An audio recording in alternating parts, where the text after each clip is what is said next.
Good morning everyone.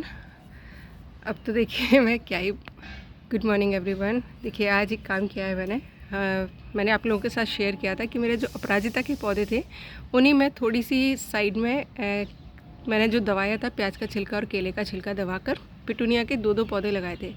और जो अब समझ आया है कि पिटूनिया अगर आपको बहुत अधिक क्वांटिटी में खिलाना है ना, तो आप एक पॉट में एक ही पौधा लगाइए, क्योंकि ये बहुत ज़बरदस्त फैलता है। मैंने दो लगा दिए थे और संभालना मुश्किल हो रहा है। आज मैंने बहुत सारी इसकी ब्रांचेस को कट कर दिया है क्योंकि संभल ही नहीं रहा है। अब ये पौधे जिनमें अपराजिता के दो पौधे तो देखिए खा गई है इसमें मल्टी पेटल ब्लू भी ख़त्म हो गया, इधर मल्टी पेटल पर्पल था वो भी ख़त्म हो गया, सिर्फ वाइट बचा है मल्टी पेटल, तो वो अब खिलने लग की तैयारी में है। बाकी दो गमले जो हैं बिल्कुल अपराजिता से ख़त्म हो गए हैं। बट हाँ, इसके अंदर एक हल्दी कुमकुम का पौधा लगा हुआ था जो कि चल रहा है बहुत अच्छे से और इस पर फलियाँ भी बन रही हैं। मैंने आप लोगों को बता दिया था कि फलियों पर टेप चिपका दीजिएगा, और मैंने खुद ने नहीं किया था। तो कल एक फली जो है उसका पूरा का पूरा बीज उड़ गया। तो आज देखिए मैंने सब पर हल्का हल्का थोड़ा सा जो मैच्योर हो गई है बिल्कुल मतलब ऐसी हो गई है फली कि जितनी उसे ग्रोथ लेनी थी ले ली है। मैंने सब पर सैलो टेप चिपका दिया है। सैलो टेप नहीं चिपकाना है तो आप धागा बांध सकते हैं, क्योंकि ये फली बिल्कुल उसकी तरह से जैसे आँख की जो कैरी सी होती है वो फट के रोए से उड़ जाते हैं, या फिर अडेनियम के सेम उसी तरीके से इसका जो बीज है वो उड़ जाता है। और कहते हैं ना, प्रकृति अपने आप खुद का विस्तार खुद करती है, आपकी ज़रूरत नहीं है उसको। जहाँ पर ये बीज जाके गिरेगा, जैसे अब जो वो फली जो मेरी उड़ी है पूरा बीज, वो कहीं भी जहाँ जाके गिरेगा वहाँ नया पौधा रेडी हो जाएगा, तो प्रकृति खुद कर लेती है। तो आज सारे पिटूनियास को थोड़ा सा बांध दिया है, लटक रहे थे बहुत ही ज़्यादा। स्पेंड जो फ्लावर्स थे सबको हटा दिया है। बीज चाहिए तो फूलों को रखिए, बन रहे हों जो मोटी मोटी सी सीड पॉट, नहीं तो हटाते रहिए और कुछ दिनों तक ये फ्लावरिंग करता रहेगा। आज देखिए फूलों वाली डेट है, तो बीज लगाना चाहते हैं तो लगा लीजिएगा। मैंने ऑलमोस्ट सब लगा दिए हैं। अब मैं मई तक कोई बीज नहीं लगाऊंगी फूलों वाला, क्योंकि ऑलरेडी जो प्लांट है वही संभालने में दिक्कत आ रही है। एक क्वेश्चन था कि मैम जब सैपलिंग रेडी हो जाती है तो उसको कितनी बड़ी होने के बाद में हमें रिपोर्ट करना चाहिए। तो देखिए इसमें ये वाइट सिंगल पेटल अपराजिता है, आप देख रहे होंगे 4-4 5-5 जो लीव्स हैं वो आ गई हैं। और मैं आपसे हमेशा ही कहती हूँ कि रूट्स को बिना डिस्टर्ब किए लगाइए, जिससे कि पौधा शॉक में ना जाए। अब मैंने ये प्लास्टिक के दही के कप में लगाया था, कोकोपीट था, नीचे हो सकता है इसमें थोड़ी बहुत मिट्टी हो, मुझे याद नहीं है भरी है कि नहीं है। तो पहले क्या करना होता है, प्लास्टिक में तो हल्का सा उसको इस तरीके से लूज़ कर लीजिए, जिससे कि निकालने में आसानी रहे। लूज़ करेंगे ना तो जो नीचे जो प्लास्टिक है वो मिट्टी को छोड़ देगा बिल्कुल। और जैसे ही आप उसको हल्के से हाथ से बैक साइड से टैप करेंगे ना, तो ये जो पौधा है, मैं निकालती हूँ इसको, देखिए ये बाहर निकलना शुरू हो गया है।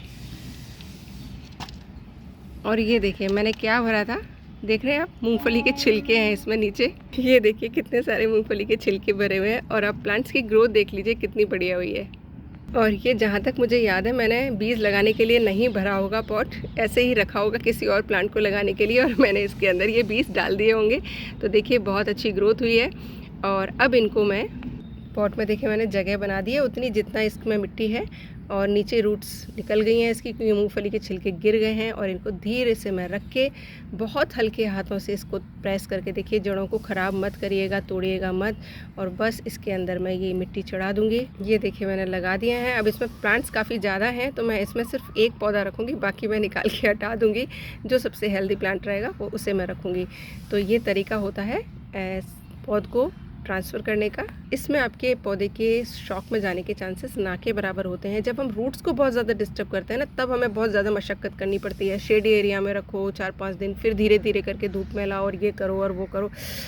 अगर हम रूट्स को डिस्टर्ब नहीं करते हैं, पॉट हमारा पहले से फिल किया हुआ रखा है, पानी डला हुआ रखा है, मिट्टी ठंडी हो चुकी होती है, तो पौधे को कोई नुकसान नहीं होता है। और साथ के साथ बता देती हूँ, अपराजिता पर बहुत अच्छी फ्लावरिंग लेनी है तो ऑर्गेनिक मैटर से रिच इसकी सॉइल बनाइए। पॉट फिलिंग स्टाइल सेम रहेगा जैसे मैं फिल करती हूँ उसी तरीके से, क्योंकि हमें 6 या 8 महीने तक कोई खाद देने की ज़रूरत नहीं पड़ेगी। सिर्फ हम लिक्विड देंगे, जिसमें आप खट्टा वाला बायो एंजाइम डालते रहिएगा। इसको बहुत पसंद है, भर भर के फ्लावरिंग होती रहती है, आप देखते ही हैं मेरे प्लांट्स को। बस मिट्टी में पानी का ठहराव नहीं होना चाहिए, बिल्कुल वेल ड्रेन सॉइल होनी चाहिए कि वो होल्ड भी कर ले और एक्स्ट्रा वाटर निकल भी जाए। तो मैं ये तरीका अपनाती हूँ। दूसरा देखिए, अगर ये होता है चीज़ तो मेरे लिए दुनिया का सबसे बड़ा आश्चर्य होगा। ये छोटा सा पत्ती देख रहे हैं, ये वाली, ये जो गणेश पुष्प आता है ना, रेयर प्लांट है, कमी है अभी, इतना ज़्यादा मतलब लोगों के पास नहीं है। ये उसका एक बीज लगाया था, जर्मिनेट भी हो गया था। जर्मिनेट होने के बाद वो मर गया था, सिर्फ एक पत्ती रह गई थी और नीचे की पूरी रूट्स गल गई थी। मुझे समझ आता था कि पौधा कुछ गड़बड़ कर रहा है, तो मैंने निकाल के देखा, उसका रूट पूरा गला हुआ था। मैंने उसको हटाया और ये सिंगल लीव्स थी, इसको मैंने, ये मेरा एक पॉट फिल पहले से रेडी करके रखा हुआ था, एक बोतल है, इसके अंदर मैंने लगा दिया था। और यकीन मानिए मैंने डेली बस प्रेयर की है भगवान से कि ये पौधा हो जाए। और अब देखिए इसके अंदर आप देख रहे हैं छोटी छोटी सी लीव्स निकल रही हैं। मतलब मैं इसको दिन में 3 या 4 बार चेक करती हूँ। रखा ये टेरिस पे ही है, पर ऊपर की मिट्टी सूख जाती है तो बस इसमें पानी डाल कर जाती हूँ और बस प्रे किया है। और ये देखिए अगेन मिरेकल्स होते हैं। तो इससे प्रूव होता है मारने वाला है भगवान, बचाने वाला है भगवान, सब कुछ उन्हीं की महिमा है। देखिए कितना बस मैंने ध्यान रखा है कि इसका पानी कम ना हो और एक सिंगल लीव से ये पौधा प्रोपेगेट हो गया। अभी थोड़ी जल्दबाजी होगी बट मुझे पूरी आशा है कि ये डेफिनेटली प्लांट के रूप में कन्वर्ट होगा। तो यकीन मानिए जब आप केमिकल फ्री गार्डनिंग करते हैं ना तो आपके यहाँ बहुत सारी चीज़ें होंगी। एक लास्ट में टिप दे देती हूँ, कैलन-कोई के प्लांट्स आपके खिल चुके होंगे, हाइब्रिड या देशी। हाइब्रिड हो सकता है खिल रहे हों, देशी देखिए ऑलमोस्ट खिल चुका है। तो मैंने आज इसकी स्टेम को कट कर दिया है। और अगर आप इस स्टेम को भी अगर मिट्टी में दबा देते हैं ना तो आपके पास नया प्लांट रेडी हो जाएगा, क्योंकि ये जो नोड एरिया है ना यहीं से आपको नई नई ब्रांचेस निकल आएंगी और आपका नया प्लांट रेडी हो जाएगा। तो इनको अगर आपको नए प्लांट रेडी करने हैं तो इधर उधर दबा दीजिएगा मिट्टी में, नहीं तो इनको कट करके प्लांट्स पर मल्चिंग कर दीजिएगा। यही था आज का टिप। समझ आ गया हो तो अप्लाई कर लीजिएगा और पसंद आए तो शेयरिंग ज़रूर करा करिए। इस चैनल को सब्सक्राइब नहीं किया है तो कर लीजिएगा अगर आपको मेरे वीडियोस पसंद आते हैं तो। Thank you for watching, channel पर बने रहिएगा।